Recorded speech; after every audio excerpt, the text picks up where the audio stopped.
Hello student, welcome to my YouTube channel Rohit Academy. Student, आज हम इस वीडियो में आप लोगों को बताएंगे क्लास 9th का सब्जेक्ट आप लोगों का इतिहास है और आप लोगों का चैप्टर जो है यानी कि आप लोगों का जो अध्याय है चौथा है, यानी कि आप लोगों का हिस्ट्री यानी कि इतिहास का अध्याय आप लोगों का चौथा यानी कि 4 चैप्टर है, जिसका नाम सॉरी आप लोगों का 4 चैप्टर, हाँ 4 ही चैप्टर है, जिसका नाम आप लोगों का वन्य समाज और उपनिवेशवाद यानी कि ये आप लोगों का चैप्टर का नाम है। तो आप लोगों का इसका जितने भी प्रश्न उत्तर हैं, अभ्यास प्रश्न है, सभी का उत्तर आप लोगों को बताएंगे इस वीडियो में। प्रश्न का उत्तर यानी कि क्वेश्चन का आंसर इस वीडियो में आसान शब्दों में आसान भाषाओं में समझाया जाएगा एंड आप लोगों को बताया जाएगा। बस आप लोग वीडियो के अंत तक बने रहिएगा। चलिए बिना देरी के अपने क्वेश्चन पर आते हैं।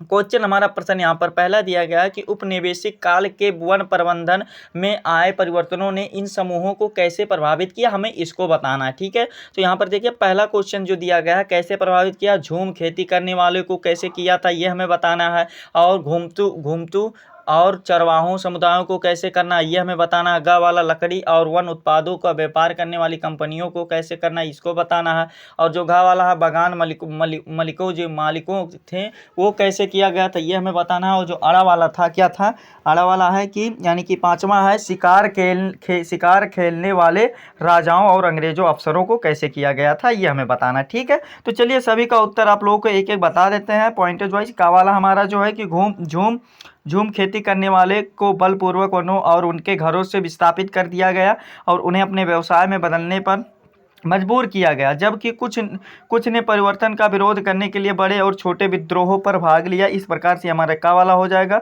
और खा वाला क्या लिखना है, उनके दैनिक जीवन में नए वन कानूनों का बहुत बुरा प्रभाव पड़ा। वह वन प्रबंधन द्वारा लाए गए बदलावों के कारण नोमोड और चरवाहों समुदाय के लोग वनों में पशु नहीं चरा सकते थे और कंदमूल व फल एकत्र नहीं कर सकते थे और शिकार तथा मछली नहीं पकड़ सकते थे। इस प्रकार या आगे क्या लिखना है, यह सब गैर कानूनी घोषित कर दिया गया था। इसके फलस्वरूप उन्हें लकड़ी चोरी करने का मजबूर होना पड़ा और यदि पकड़े जाते तो उन्हें वन रक्षकों को घूस देनी पड़ती और इनमें से कुछ समुदायों को अपराधी काबिले भी कहा जाता था। ठीक है, खा वाला हमारा कंप्लीट हो जाएगा। गा वाला देखिए क्या है कि 19वीं सदी के प्रारंभ तक इंग्लैंड में बलूत के वन लुप्त होने लगे थे, जिसने शाही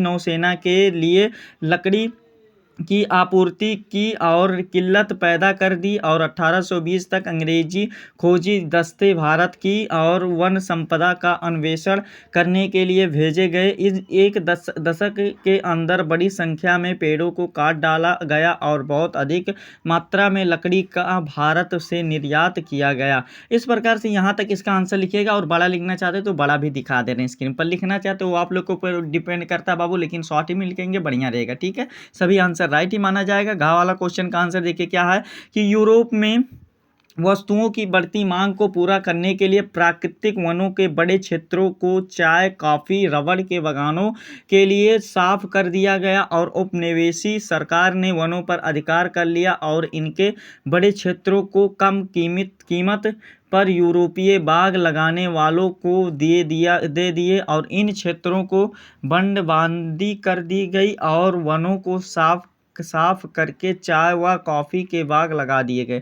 और फिर आगे क्या लिखना है, आगे भी लिखना चाहते हैं लिख सकते हैं, नहीं तो वो उतना ही आंसर लिखेंगे राइट माना जाएगा। बाबू आप लोगों को थोड़ा यहाँ पर डिटेल में बता दिए हैं, लेकिन आप लोगों को डिटेल में भी पढ़ लीजिएगा अपने आवश्यकता अनुसार। फिर अगला हमारा अड़ा वाला क्वेश्चन देखिए क्या दिएगा, उसका आंसर क्या है कि ब्रिटिश लोग बड़े जानवरों को खतरनाक समझते थे और उनके यानी कि जो अंग्रेज लोग थे, ठीक है कंफ्यूज मत होइएगा, अंग्रेज लोग जो थे वो बड़े जानवरों को खतरनाक समझते थे और उनको क्या विश्वास था कि खतरनाक जानवरों को मार कर वह भारत के सभ्य बनाएंगे और वह बाघ भेड़िए और अन्य बड़े को मारने पर यह कहकर इनाम देते थे कि वह किसानों के लिए खतरा थे। परिणाम स्वरूप खतरनाक जंगली जानवरों के शिकार को प्रोत्साहित किया गया, जैसे कि बाघ और भेड़िया आदि।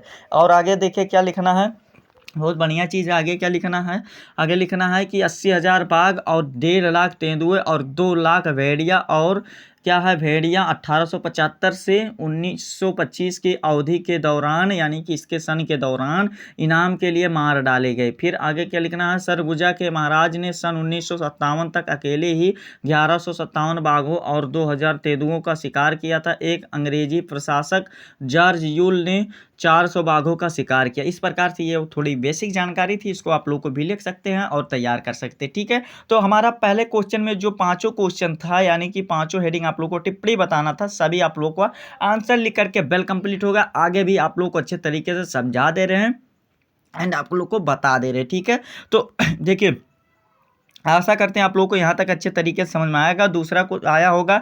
दूसरा क्वेश्चन देखते हैं, बस्तर और जावा के उपनिवेशिक वन प्रबंधन में क्या समानताएं हैं, यानी कि हमें इसको बताना। ठीक है, तो चलिए इसका भी आंसर आप लोगों को बता देते हैं, आप लोग को समझा देते हैं। बिल्कुल आसान शब्दों में, आसान भाषाओं में आप लोग को समझा रहे हैं, ताकि आप लोग को समझने में किसी भी प्रकार की कोई समस्या या दिक्कत ना हो।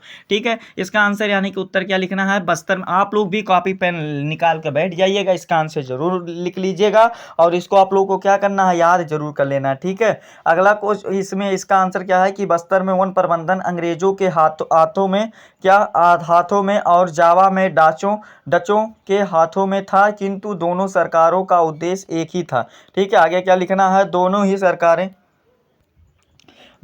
आगे क्या लिखना है, दोनों ही सरकारें अपनी ज़रूरतों के लिए लकड़ी चाहती थी और उन्होंने अपने एक अधिकार के लिए काम किया। दोनों ही ग्रामीणों को घुमतू खेती करने से रोका। दोनों ही उपनिवेशिक सरकारों ने स्थानीय समुदायों को विस्थापित करके वन उत्पादों का पूर्ण उपयोग कर उनको पारंपरिक आजीविका कमाने से रोका। इस प्रकार से ये आंसर लिख करके कंप्लीट हो जाएगा। फिर आगे क्या लिखना है, बस्तर के लोगों ने आरक्षित वनों में इस शर्त पर रहने दिया कि वह लकड़ी का काम करने वाली कंपनियां के लिए काम मुफ्त में किया करेंगे। इसी प्रकार के काम की मांग जावा और ब्लेडोंग डी एनस्टेन प्रणाली के अंतर्गत पेड़ काटने और लकड़ी को ढोने के लिए ग्रामीण से की गई। इस प्रकार से ये हो जाएगा। आगे भी लिखना चाहते हैं, आगे क्या लिखना है कि जब दोनों स्थानों पर जंगली समुदायों को अपनी जमीन छोड़नी पड़ी तो विद्रोह हुआ, जिन्हें अंततः कुचल दिया गया। जिस प्रकार 1970 में जावा में कलंग विद्रोह को दबा दिया गया, उसी प्रकार 1910 में बस्तर का विद्रोह भी अंग्रेजों द्वारा कुचल दिया गया। इस प्रकार से ये हमारा दूसरा क्वेश्चन का, यानी कि दूसरा प्रश्न का भी आंसर उत्तर लिख करके वेल कंप्लीट हो गया। आशा करते हैं अच्छे तरीके से यहाँ तक समझ में आप लोग को आया होगा। फिर आगे देखिए तीसरा क्वेश्चन क्या दिएगा, सन 1880 से 1920 के बीच भारतीय महाद्वीप, यानी कि महाद्वीप के वन रक्षित क्षेत्र में 97 लाख हेक्टेयर की गिरावट आई और पहले के 10.86 करोड़ हेक्टेयर से घटकर यह क्षेत्र 9.89 यानी कि 89 करोड़ हेक्टेयर रह गया था। और इस गिरावट में निम्नलिखित कारकों की भूमिका बताई, यानी कि इसकी भूमिका बताना है। जैसे कि क्या क्या हमें बताना है, देखिए जैसे कि बताना है रेलवे बताना है, और आप लोगों को जहाज निर्माण के बारे में बताना है, कृषि विस्तार के बारे में बताना है, उसके बारे में व्यावसायिक खेती के बारे में बताना है, फिर चाय कॉफ़ी के बागान के बारे में बताना है, फिर आगे क्या बताना, आदिवासी और किसान के बारे में बताना है। ठीक है, तो चलिए आप लोगों को सभी आंसर रेलवे के बारे में सबसे पहले बताते हैं, फिर जहाज निर्माण के बारे में बताते हैं, फिर आगे का जो क्वेश्चन है उसको बताते हैं। देखिए पहला क्वेश्चन का वाला जो है,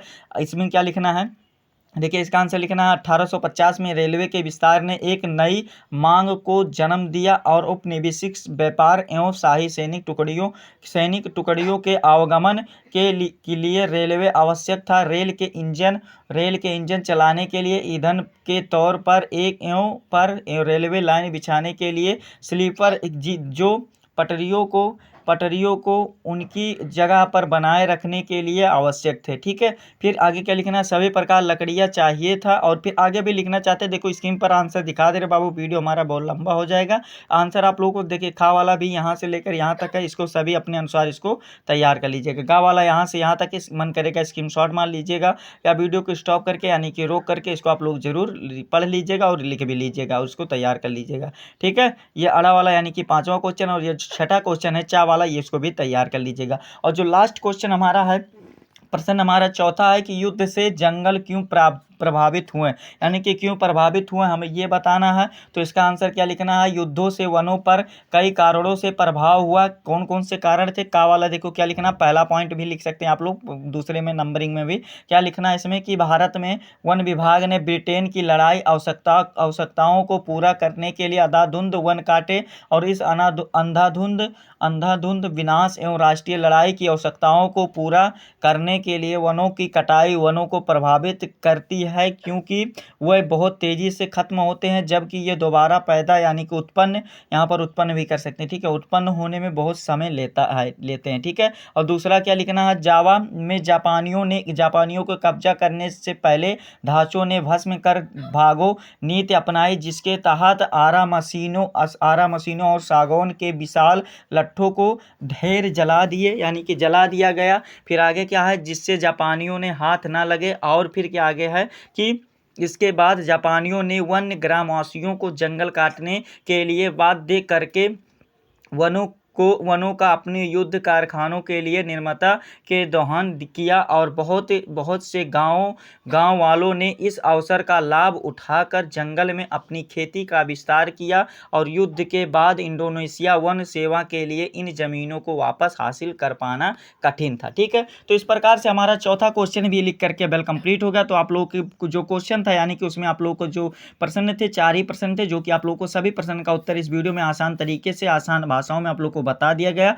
एंड आप लोग को समझा दिया गया। आप लोग को ये हमारा प्यारा सा लवली सा वीडियो कैसा लगा कमेंट करके जरूर बताइएगा। हाँ, अगर आप हमारे चैनल पर नए हो तो बाबू चैनल को सब्सक्राइब कर लीजिएगा, बेल आइकन को दबा दीजिएगा और इस वीडियो को क्लास 9 के यानी कि कक्षा 9 के जितने भी स्टूडेंट होंगे उनके पास अधिक से अधिक जरूर शेयर करके पहुंचा दीजिएगा, ठीक है। चलिए हम आप लोगों से मिलते हैं नेक्स्ट वीडियो में नेक्स्ट टॉपिक के साथ, तब तक के लिए जय हिंद, जय भारत, वंदे मातरम।